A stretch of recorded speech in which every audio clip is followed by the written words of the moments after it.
नमस्कार साथियों, अपन बात कर रहे थे ऊष्मागतिकी पर। ऊष्मागतिकी कल अपने शून्याङ्की नियम तक कर लिया था। आज अपन ऊष्मागतिकी का कौन सा नियम करने जा रहे हैं? ऊष्मागतिकी का कौन सा नियम करेंगे? प्रथम। ऊष्मागतिकी का कौन सा नियम करेंगे? प्रथम। ऊष्मागतिकी का प्रथम नियम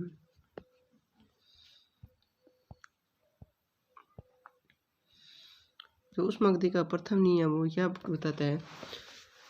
यह नियम किस पर आधारित है? ये एक ऊर्जा संरक्षण का नियम है। ऊष्मागतिकी का प्रथम नियम क्या है? ऊर्जा संरक्षण का। ऊर्जा संरक्षण का ये एक ऊर्जा संरक्षण का नियम है। ऊर्जा संरक्षण का कैसे हैं वो बताते हैं।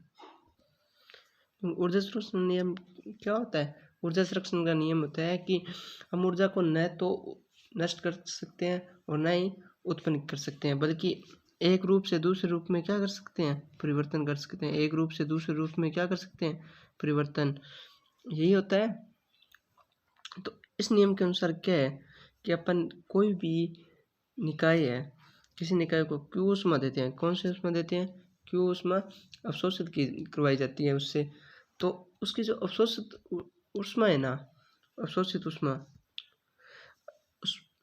उसकी अवशोषित ऊष्मा है ना, तो वो क्या है? जो निकाय की आंतरिक ऊर्जा है ना, निकाय की आंतरिक ऊर्जा वह किए गए कार्य के योग के बराबर होगी। निकाय की जो ऊष्मा अवशोषित कराते हैं वो क्या होती है? निकाय की आंतरिक ऊर्जा व निकाय द्वारा किए गए कार्य के योग के बराबर होती है। यही ऊष्मागतिकी का प्रथम नियम है। ठीक है, जहाँ पे ई क्या है? आंतरिक ऊर्जा, डब्ल्यू क्या है? कार्य। ठीक है, आई क्या बात समझ में? यानी अपन दोबारा लिख सकते हैं इसको। यदि किसी निकाय को क्यू ऊष्मा अवशोषित करवाई जाए या अवशोषित की जाती है तो यह अवशोषित ऊष्मा निकाय की आंतरिक ऊर्जा में परिवर्तन व किए गए कार्य के योग के बराबर होती है। ठीक है, क्यू ऊष्मा अवशोषित कराते हैं तो यह क्या होती है? किए गए कार्य व आंतरिक ऊर्जा के योग के बराबर होती हैं। इसे डेली से रिप्रेजेंट कर सकते हो, डेली यू से भी कर सकते हो। किसी से तो आपकी यहाँ पे ऊपर दर्शा देना। यहाँ पे डेली यू क्या है? एक कार्य, इसके आंतरिक ऊर्जा है। ठीक है, फर्स्ट नियम कौन सा है? ऊर्जा संरक्षण का नियम। ऊर्जा संरक्षण का नियम जानते हो, न कि ऊर्जा को नष्ट कर सकते हैं, न ही उत्पन्न कर सकते हैं, बल्कि एक रूप से दूसरे रूप में चेंजिंग कर सकते हैं।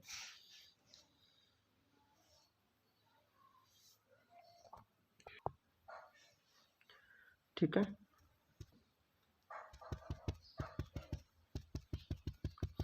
ऊष्मागतिकी की प्रकृति है ना, वो क्या होती है? यानी ऊष्मागतिकी के प्रथम नियम में प्रयोग किए जाने वाले फलनों या चरों की प्रकृति कितने प्रकार की होती है? 2 प्रकार की। कौन कौन सी है भाई? वो भी देखते हैं। पहले इसको लिखते हैं, 1 मिनट।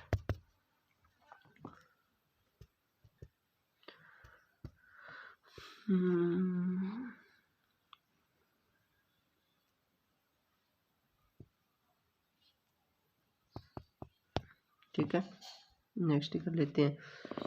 तो ऊष्मागतिकी के प्रथम नियम में प्रयोग किए जाने वाले फलनों या चरों की प्रकृति कितनी होती है? 2 प्रकार की होती है। कितने प्रकार की होती है भाई? 2 प्रकार की होती हैं। 2 प्रकार की कौन कौन सी होती हैं? एक प्रकार क्या है? पथ फलन। क्या होता है? पथ फलन। पथ फलन। और जो दूसरा होता है वो क्या होता है? अवस्था फलन।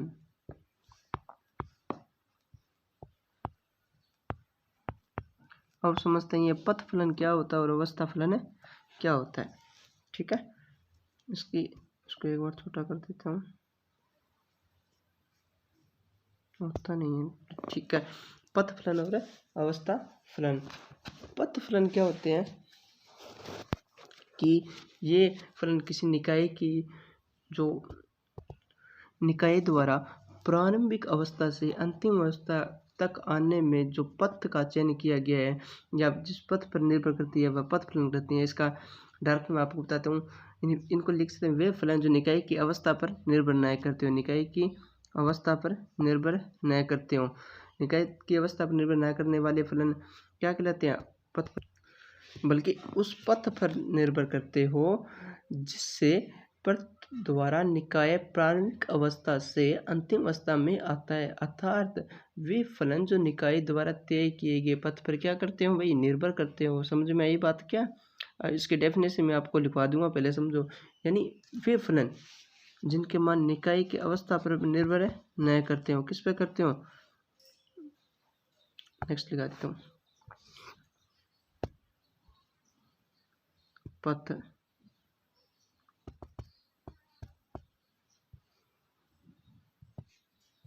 पथ फलन और अवस्था फलन। ठीक है, अवस्था फलन फलन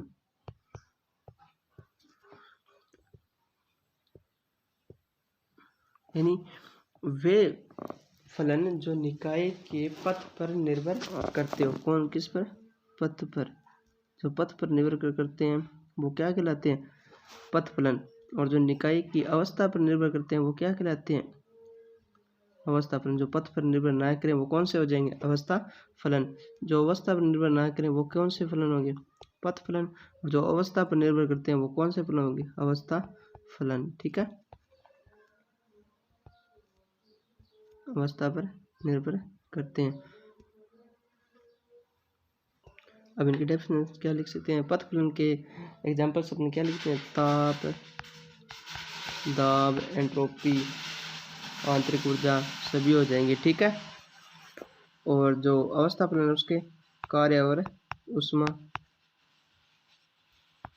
और इट्स। ठीक है, अब देखिए डेफिनेशन लिखते हैं, ये तो आपको डिफरेंस बताया। डेफिनेशन यानी वे फलन जिनके मान निकाय की अवस्था पर निर्भर न करते हो बल्कि निकाय द्वारा तय किया गया पथ या निकाय द्वारा तय किया गया पथ जिससे वह अपनी प्रारंभिक अवस्था से अंतिम अवस्था तक पहुँचे उस पथ पर निर्भर करते हैं। ठीक है, ये तो ही पथ फलन की बात। अवस्था फलन वे फलन जो निकाय के पथ पर निर्भर न करते हो, जो निकाय की अपनी प्रारंभिक अवस्था से अंतिम अवस्था पर निर्भर अवस्था प्रारंभिक व अंतिम अवस्था से ही ज्ञात किए जाते हो क्या कहलाते हैं? अवस्था फलन। जो निकाय के पथ पर निर्भर नहीं करते, वे फलन जो अंतिम प्रारंभिक अवस्था से अंतिम अवस्था तक आने के लिए जो पथ तय करते हैं या पथ पर निर्भर रहते हैं वो पथ फलन, और ये अवस्था फलन जो पथ पर निर्भर न रहते हो। ठीक है, इसके बाद नेक्स्ट क्या आता है? चलिए आते हैं आंतरिक ऊर्जा। आंतरिक ऊर्जा के अपन क्या करने वाले हैं? अब आंतरिक ऊर्जा के गुण। आंतरिक ऊर्जा के गुण। आंतरिक ऊर्जा के गुण में क्या लिखते हैं कि प्रत्येक पदार्थ की एक निश्चित क्या होती है भाई? ऊर्जा। प्रत्येक पदार्थ की एक निश्चित ऊर्जा होती है। एक पदार्थ की आप जानते हैं ऊर्जा होती है एक निश्चित, यानी वह एक ऊर्जा की निश्चित मात्रा से संबंध रखता है। तो क्या है? ऊर्जा की जो मात्रा होती है उसके जो ऊर्जा की जो मात्रा होती है वो किस पर निर्भर करती है? ताप पे, दाब पे व रासायनिक प्रकृति पर, तीनों पर निर्भर करती है। ताप पे, दाब पे, रासायनिक जो प्रकृति है उस पर निर्भर करती है। तो ये ऊर्जा क्या होती है? पदार्थ की आंतरिक ऊर्जा। पदार्थ की आंतरिक ऊर्जा। आई बात समझ में या नहीं आई? मतलब अपन ये लिख सकते हैं, ये बोल सकते हैं, बता सकते हैं कि पदार्थ की क्या होती है? ऊर्जा निश्चित होती है। एक ऊर्जा निश्चित होती है, क्योंकि अब देखो मेरे पास मार्कर है, मैं इस मार्कर में इतनी ऊर्जा देता हूँ तब ये मेरे से हाथ में उठाया जाता है। इतना कार्य करना पड़ता है, मतलब कितनी ऊर्जा इसके अंदर है, जिससे अधिक ऊर्जा मैं इसको दूं तब ये उठ सकती है, अन्यथा नहीं, या तब ये इधर उधर मैं कर सकता हूँ। जितनी इसको आवश्यक ऊर्जा होती है उतनी मेरे को उसको देनी पड़ेगी। तो अपन ये तो बता सकते हैं कि कोई भी पदार्थ हो उसकी ऊर्जा तो निश्चित होती है, ऊर्जा तो निश्चित होती है, अर्थात प्रत्येक पदार्थ क्या होता है, ऊर्जा की एक निश्चित इकाई होती है, इकाई से संबंध रखना पड़ता है भाई उसको। तो ऊर्जा की जो मात्रा है वो किस पे डिपेंड करेगी, उसके ताप पे, उसके दाब पे, उसके आयतन व उसके रासायनिक प्रकृति पर निर्भर करेगी। ठीक है, तो और अपन जो आंतरिक ऊर्जा होती है इसकी कोई निश्चित वैल्यू नहीं निकलती है, कई आंतरिक ऊर्जा का सही मान अपन नहीं निकाल सकते, क्योंकि इसका सही मान अब ज्ञात करना संभव नहीं है। क्यों नहीं है भी, क्योंकि ये क्या है, विभिन्न प्रकार के ऊर्जा के कारकों द्वारा निर्धारित की जाती है। ठीक है, इस कारण ये केवल अवस्था फलन या अवस्था फलन पर निर्भर करते हैं, न कि पथ फलन पर। जो अवस्था फलन जो कि क्या है, एक मात्रात्मक गुण है, और ऊर्जा के पदार्थ किस पे निर्भर करते हैं, पदार्थ की मात्रा पर। ठीक है, चलिए नेक्स्ट देखते हैं, आगे देखते हैं एंथैल्पी या पूर्ण ऊष्मा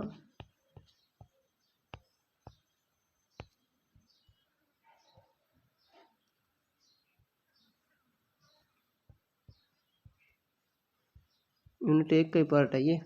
ठीक है, एंथैल्पी या ऊष्मा,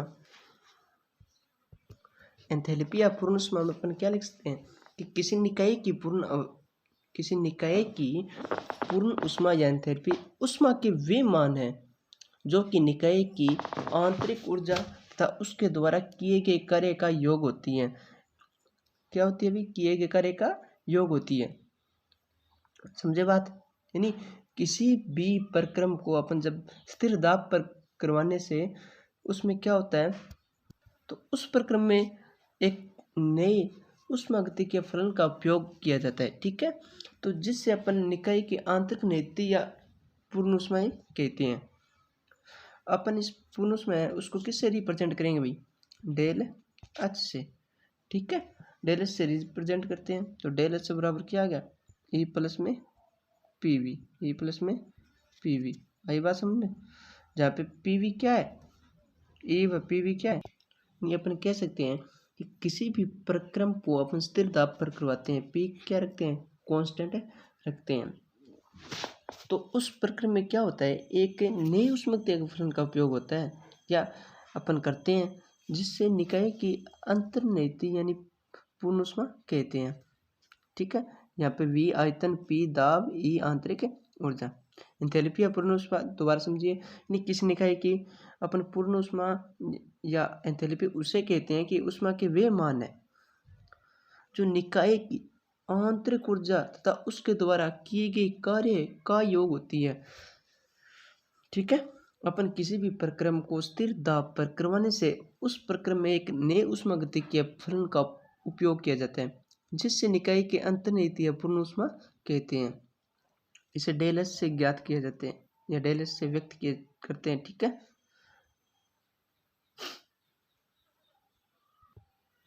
चलिए आगे देखते हैं एंथैल्पी परिवर्तन।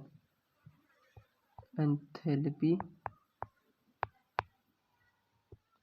परिवर्तन, एंथैल्पी परिवर्तन क्या होता है, स्थिर दाब पर किसी भी निकाय को दी जाने वाली ऊष्मा उस निकाय की एंथैल्पी में परिवर्तन के बराबर होती है। स्थिर दाब में किसी निकाय को दी जाने वाली ऊष्मा उस निकाय की एंथैल्पी में परिवर्तन होते हैं। एंथैल्पी को अपन किस से व्यक्त करते हैं, एच से। एंथैल्पी परिवर्तन को डेल एच से दर्शाया जाता है, क्योंकि डेल क्या है, परिवर्तन की दर, तो डेल एच क्या होता है, बराबर क्यू। समझ आई बात, इससे देखो स्थिर दाब पर, दाब क्या रख दिया, स्थिर दाब पर किसी भी निकाय को दी जाने वाली ऊष्मा उस निकाय की एंथैल्पी में परिवर्तन के बराबर होगी। ठीक है, ये होगी इसकी डेफिनेशन। नेक्स्ट चलिए, एक नंबर एंथैल्पी के प्रकार।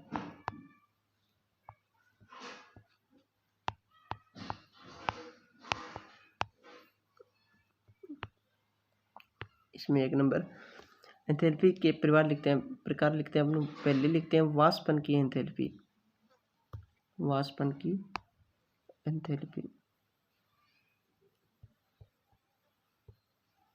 ठीक है, वाष्पन की एंथैल्पी। नंबर 2 कौन सी आ जाती है, गलन की एंथैल्पी।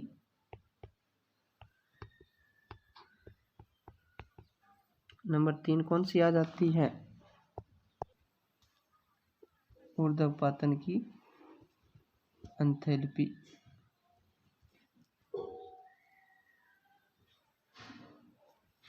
ठीक है, वाष्पन की एंथैल्पी, गलन की एंथैल्पी, ऊर्ध्वपातन की एंथैल्पी। तो चलिए पहले वाष्पन की एंथैल्पी का अध्ययन करते हैं। लिख देते हैं वाष्पन की एंथैल्पी। 1 नंबर वाष्पन की एंथैल्पी।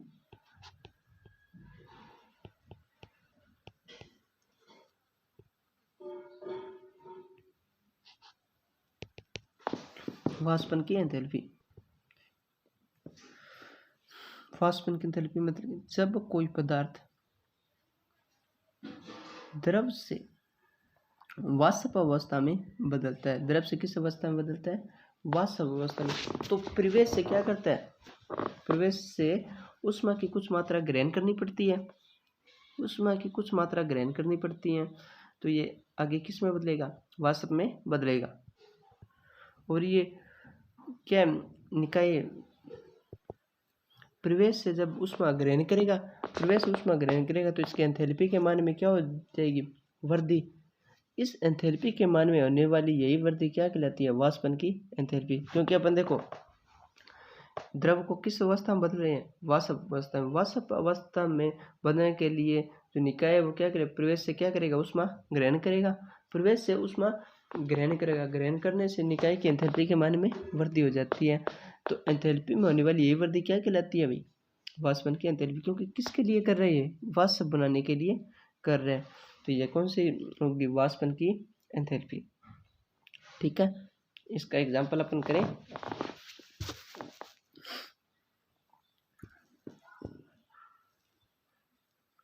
चलिए नेक्स्ट, ये एग्जाम्पल करवाएं, इसका एग्जाम्पल करवा देते हैं आपको।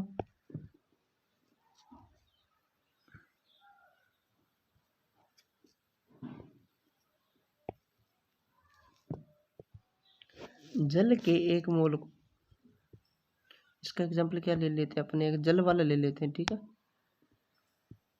यानी जल के एक मोल को H2O को, ये कौन सी फॉर्म में, लिक्विड फॉर्म में, इसको किस में बदलना है, गैस में, तो H2O गैस में बदल देते हैं।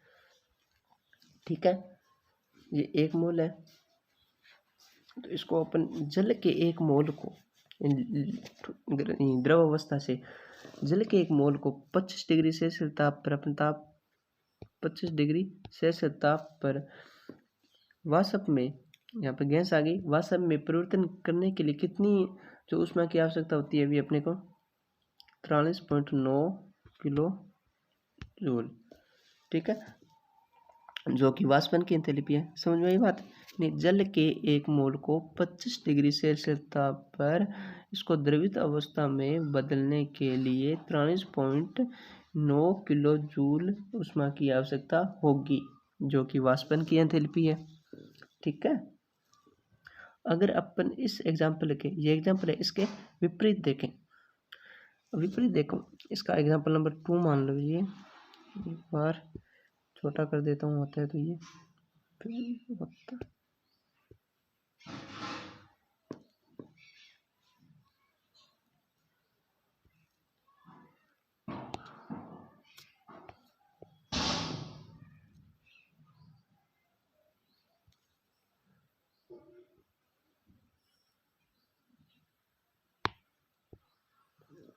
ठीक है, ये एग्जाम्पल नंबर 1।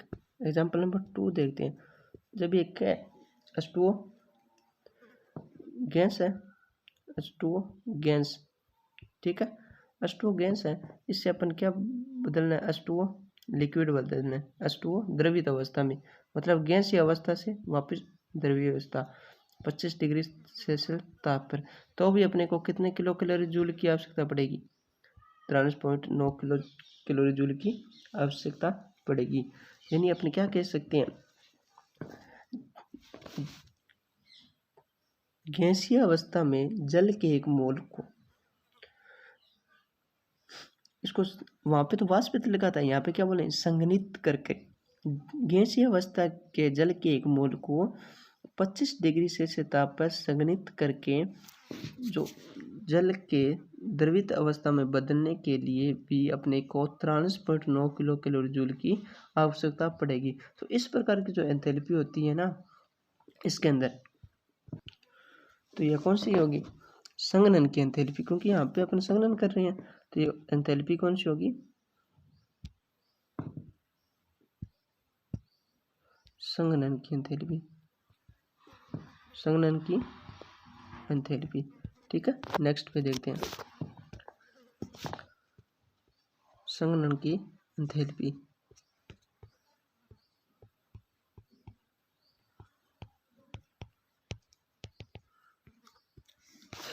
यानी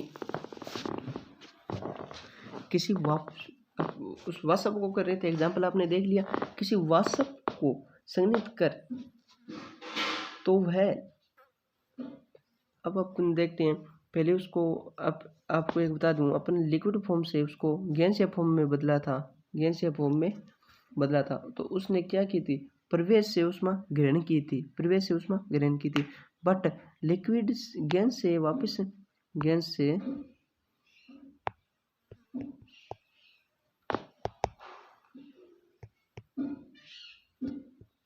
गैस से वापस लिक्विड फॉर्म में बदलेगा, तो ऊष्मा क्या करेगी, प्रवेश को ऊष्मा देगा, निकाय प्रवेश को ऊष्मा क्या करता है, प्रदान करता है। ठीक है, तो अपन लिख सकते हैं, यदि किसी वाष्प को संघनित करें तो वह निकाय या तंत्र को क्या देता है भाई, ऊष्मा प्रदान करेगा, अर्थात निकाय की एंथैल्पी में क्या होगी भाई, कमी होगी, तो इसे संघनन की एंथैल्पी कहते हैं, क्योंकि ये इसको डोनेट कर रहा है तो एंथैल्पी में कमी होगी, वहां से प्रवेश से ऊष्मा ग्रहण कर रहा है तो एंथैल्पी का मान क्या हो रहा था, बढ़ रहा था। ठीक है, इसे क्या कहते हैं अपन, संघनन की एंथैल्पी कहते हैं। इसके साथ साथ ही इसकी वीडियो को पॉज करके या बैक करके लिखना चाहो तो लिख भी सकते हो आप। ठीक है, नेक्स्ट देखते हैं 2 नंबर कौन सी थी, गलन की एंथैल्पी, गलन की एंथैल्पी।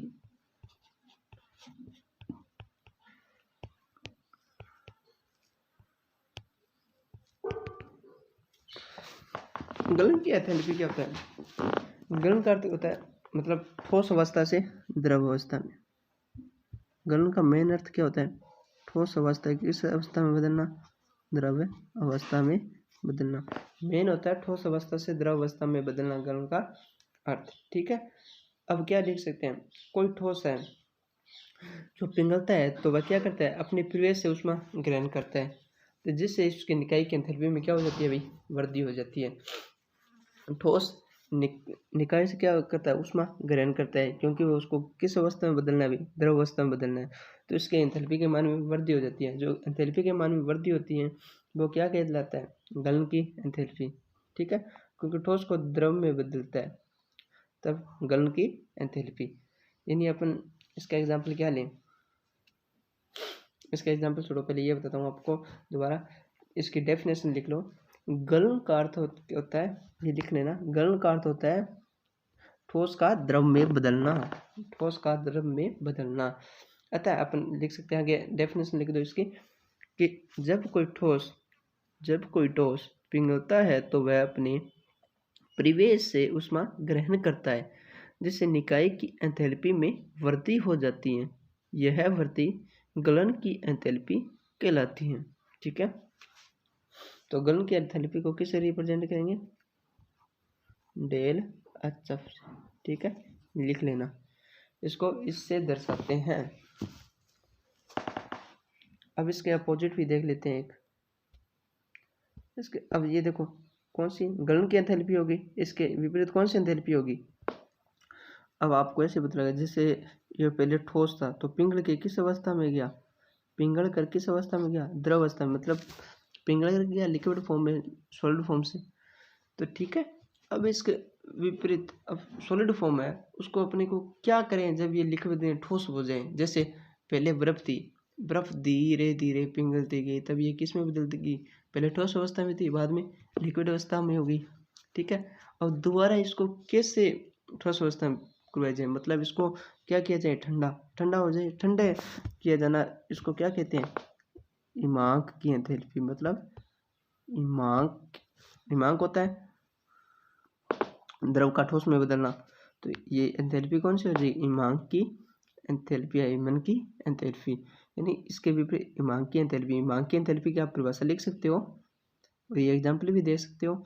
मतलब जब कोई द्रव पदार्थ ठोस अवस्था में बदलता है तो कौन सी एंथैल्पी, इमाक की, तो वह प्रवेश से क्या करता है, कुछ ऊष्मा प्रवेश को, वहां पर तो ठोस से द्रव में बदलने के लिए तो क्या करी थी, ग्रहण करी थी, यहाँ से द्रव से ठोस में तो ऊष्मा प्रदान करेगा, ऊष्मा क्या करेगा, प्रदान करेगा। तो जिससे उसके निकाय की एंथैल्पी क्या होगी भाई, कम हो जाएगी, निकाय की एंथैल्पी कम हो जाए, तो इसे क्या कहते हैं, इमाक की एंथैल्पी लिख सकते हो। चलिए नेक्स्ट देखते हैं। मेन डेफिनेशन तभी याद होगी जब आप उसे अपनी लैंग्वेज में बदलोगे, अन्यथा रटने से कोई फायदा नहीं है, रटने वाली कभी भी समझ में नहीं आएगी। आगे ऊर्ध्वपातन की एंथैल्पी, ऊर्ध्वपातन की एंथैल्पी,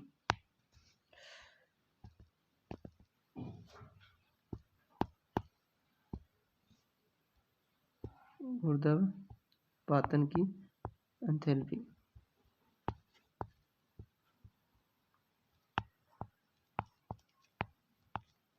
अब ऊर्ध्वपातन की एंथैल्पी क्या होती है, ये देखो।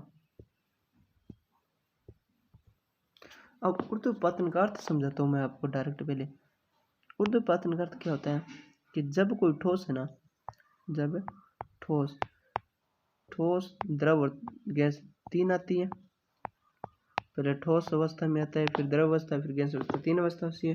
पर ऊर्ध्वपातन में क्या होता है, जब कोई ठोस डायरेक्ट किस में आ जाता है, गैस में आ जाता है, डायरेक्ट गैस अवस्था में बदल जाता है, तो क्या कहलाता है, ऊर्ध्वपातन कहलाता है। ठीक है, इसके बाद तो अपन देखो इस निकाय में ये ठोस डायरेक्ट द्रव में बदल रहा है, तो ठोस पहले डायरेक्ट किस में बदल रहा है, गैस में बदल रहा है, ठोस पहले द्रव में बदल रहा था, तो भी क्या करे, ऊष्मा, उसको प्रवेश से ऊष्मा ग्रहण करनी पड़ रही थी। बट यहाँ पे तो देखो ये डायरेक्ट गैस में बदल रहा है, मतलब उसको ज़्यादा ऊष्मा ग्रहण करनी पड़ेगी, ज़्यादा ऊष्मा ग्रहण करनी पड़ेगी। तो यहाँ पे क्या होता है, इसकी एंथैल्पी में क्या होगी, वृद्धि होगी, और एंथैल्पी में वृद्धि होगी तब क्या कैसे, ऊर्ध्वपातन की एंथैल्पी। समझ में आई बात। इसको डेफिनेशन में कैसे लिखें, इसका उदाहरण लिखो। इसका उदाहरण क्या होता है अभी, जब नेफ्थलीन है उसको जो एक मोल है वो ठोस से डायरेक्ट गैस अवस्था में बदल जाता है, जब उसको कितनी ऊष्मा दी जाए, कितनी ऊष्मा दी जाए भाई, कितनी ऊष्मा दी जाए, 72.2 किलो जूल। ठीक है, आई बात समझ में, दोबारा देख लो, परिभाषा लिखवा देते हैं, परिभाषा देख लो, पहले यहाँ से लिखवाते हैं, आप लिखो ऊर्ध्वपातन की एंथैल्पी, बाद में जब कोई ठोस पदार्थ द्रव में बदले बिना सीधा गैस में बदलता है तो यह क्रिया क्या कहलाती है, ऊर्ध्वपातन कहलाती है। इस क्रिया में निकाय प्रवेश से ऊष्मा क्या करता है, अभी नई लाइन से लिखना है, इस क्रिया में निकाय प्रवेश से ऊष्मा ग्रहण करता है, प्रवेश से क्या करता है, ऊष्मा ग्रहण करता है, अतः निकाय की एंथैल्पी में क्या हो जाता है भाई, वृद्धि होती है, जिससे ऊर्ध्वपातन की एंथैल्पी कहते हैं। ठीक है, योग, हाँ एक वो आपको बताया नहीं, आगे लिख लेना, इसे डेल एच से क्या करते हैं, रिप्रेजेंट करते हैं। ठीक है, ये नेफ्थलीन वाला उदाहरण लिख लेना। चलते हैं नेक्स्ट,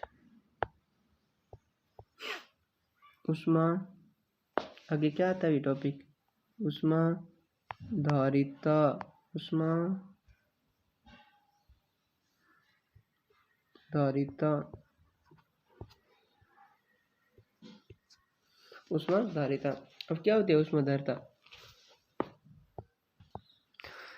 अपन यदि किसी निकाय को कुछ ऊष्मा दी जाए तो निकाय के ताप में क्या होगा परिवर्तन। निकाय को जैसे Q ऊष्मा दी जाए तो उसके ताप में क्या होगा भाई परिवर्तन संभव है ना। यदि किसी निकाय को अपन Q ऊष्मा देते हैं तो उसके ताप में क्या होता है भाई परिवर्तन होता है या ताप में वृद्धि 100% होगी भाई वृद्धि होगी। ठीक है, यानी अपन कह सकते हैं कि निकाय जब ऊष्मा का अवशोषण करेगा तो निकाय के ताप में परिवर्तन संभव है। निकाय जब क्या करेगा अवशोषण तो ताप में परिवर्तन संभव है, ताप में परिवर्तन होगा। तो अपन कह सकते हैं यदि निकाय को Q ऊष्मा दी जाए अर्थात उसके द्वारा अवशोषित ऊष्मा क्या है Q है, तो उसके द्वारा Q ऊष्मा अवशोषित करने पर क्या होगा ताप में परिवर्तन होगा। तो निकाय द्वारा अवशोषित ऊष्मा क्या होगी निकाय के ताप में परिवर्तन की क्या होगी भाई समानुपाती होगी नहीं होगी। ठीक है, ठीक है, जितनी ऊष्मा अवशोषित की जाएगी उतनी ताप के मध्य क्या होगी ताप क्या होगा उतना ही बढ़ेगा। तो अब जो अवशोषित ऊष्मा है वो किसके समानुपाती है ताप में परिवर्तन के। आगे बात समझ में, यानी अपन किसी निकाय को Q ऊष्मा देते हैं या Q ऊष्मा दी जाए तो वो Q ऊष्मा अवशोषित कर दिया जाए अर्थात उसके द्वारा अवशोषित की गई ऊष्मा क्या हो Q हो। तो Q ऊष्मा अवशोषित करने पर निकाय के ताप में क्या होगा परिवर्तन डेल टी होगा। कौन सा परिवर्तन होगा डेल टी परिवर्तन होगा। तो निकाय द्वारा अवशोषित ऊष्मा निकाय के ताप में परिवर्तन की क्या होगी भाई समानुपाती होगी। ठीक है, तो अपन क्या लिख सकते हैं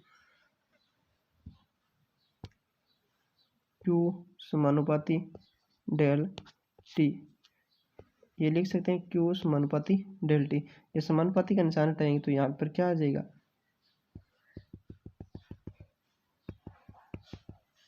Q समानुपाती और ये समानुपाती का निशान हटाएंगे तो यहाँ पर क्या आ जाएगा Q समानुपाती C डेल टी। जो C है वो क्या है यहाँ पे समानुपातिक है स्थिरांक है, या इसको क्या लिख सकते हैं जिसका अर्थ क्या है ऊष्माधारिता ऊष्माधारिता। ठीक है, आगे लिखना है ऊष्माधारिता लिख रहा था, ये क्या है ऊष्माधारिता। तो अपन क्या लिख सकते हैं से की वैल्यू ऊष्माधारिता की वैल्यू क्या आ जाएगी Q अपॉन डेल टी, जो कि अपन आगे CP व CV में संबंध देखेंगे वहाँ पे काम आएगी। तो अपन क्या कह सकते हैं ऊष्मागतिकी या ऊष्माधारिता के बाद ऊष्माधारिता की बेस्ट परिभाषा मैं आपको दिखाता हूँ जो सुनिए कि इससे आएगी यदि किसी निकाय के ताप में अपन को कितनी वृद्धि की 1 डिग्री सेल्सियस या 1 केल्विन की वृद्धि करने के लिए आवश्यक ऊष्मा की मात्रा उस निकाय की ऊष्माधारिता कहलाती है। दोबारा सुन लो भाई, यदि किसी निकाय के ताप में 1 डिग्री सेल्सियस या 1 केल्विन की वृद्धि करने के लिए आवश्यक ऊष्मा की मात्रा उस निकाय की ऊष्माधारिता कहलाती है। ठीक है, जितनी ऊष्मा की मात्रा अपूर्ण आवश्यकता होती है वो ऊष्माधारिता कहलाती है। इस डेफिनेशन के अनुसार ये बेस्ट डेफिनेशन है, अपन लिख सकते हैं, वीडियो को पॉज करके आप लिख सकते हो। ठीक है, चलते हैं नेक्स्ट।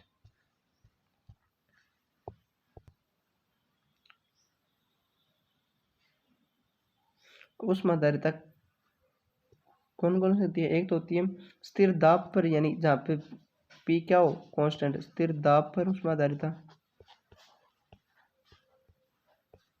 ऊष्माधारिता आगे धारिता लिखने वाला हूँ लिख दो। एक होता है स्थिर आयतन पर ऊष्माधारिता,